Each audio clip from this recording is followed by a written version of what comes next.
Big fight field this week between Keith Thurman, Mr. One Time versus Sebastian Fundora for the 154-pound title. This is a fight that's really interesting. It could, change the fabric of how we look at the junior middleweight division going forward. Two good fighters, one who possibly could go down as a Hall of Famer, another guy trying to prove his worth as the champion. This is a really interesting fight. Yeah, Keith Thurman was coming off the win against Brock Jervis. He's kind of been out of the ring for a while, so it's going to be interesting. And obviously, you got Sebastian Fundora, who's coming off of a TKO win, I think, or KO stoppage. I know a doctor stoppage against Tim Tszyu in their rematch. So showed obviously that he's proven that he's the true champion right now. A lot of heavy hitters at that division. A lot of guys that could become champion. You look at Keith, you just look at it and say, this is his last shot to me when it comes to fighting for a title and fighting for some type of level of supremacy at the upper echelon of the sport. He's getting up there in age. He's shown some wear and tear. In his last fight against Jarvis, it took him about 3 or 4 rounds to really get 2 to 3 rounds really to get comfortable and get his feet back underneath him and get his timing back the way it needed to be. I see, to be honest, when I watch this fight in my head and think about it, even on paper, there's ways to win. There's avenues to win with both guys. I think if Keith Thurman can come out,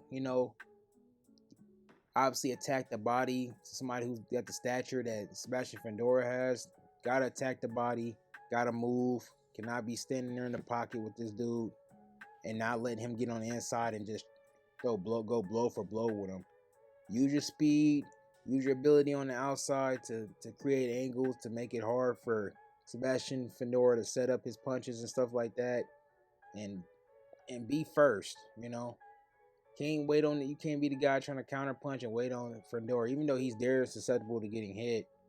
Because the one thing I've seen in the last Fundora fight, even against a guy like Tim Tszyu, who I don't think is on Keith Thurman's level, he does a lot of plotting forward with his hands down, chin up in the air. He doesn't show the best head movement, getting his head off the center line at all. He kind of leaves his head up there to be hit.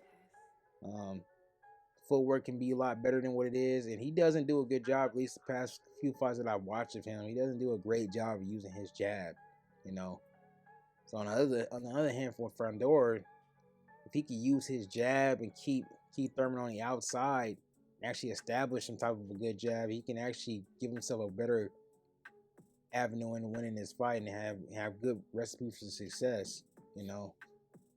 Keith Thurman's never really fought a guy with that type of level of physical stature over him, who's got that many physical attributes that are way in his detriment rather than his favor. So it should be an interesting fight.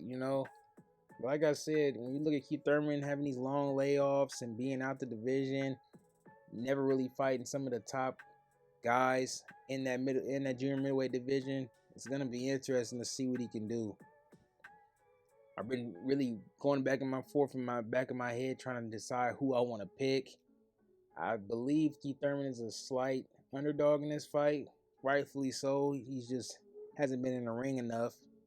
So, if I had to be honest, I see a lot of people are picking Thurman for the upset. I think I might have to roll that way. We'll know pretty early on in the fight. I think maybe in the first half of the fight who's going to come out with the win.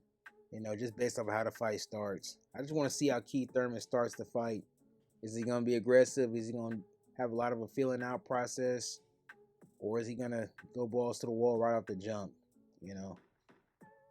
And Fundora, like I said, he's young, hungry, in his prime.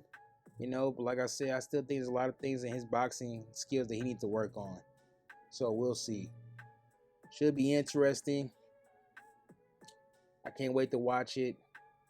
Because based off of who wins this fight, I think there's going to be a lot of different opportunities for the winner going forward. You got Earl Spence coming back probably into the 154-pound division. He's fighting Tim Tszyu at some point, I believe so.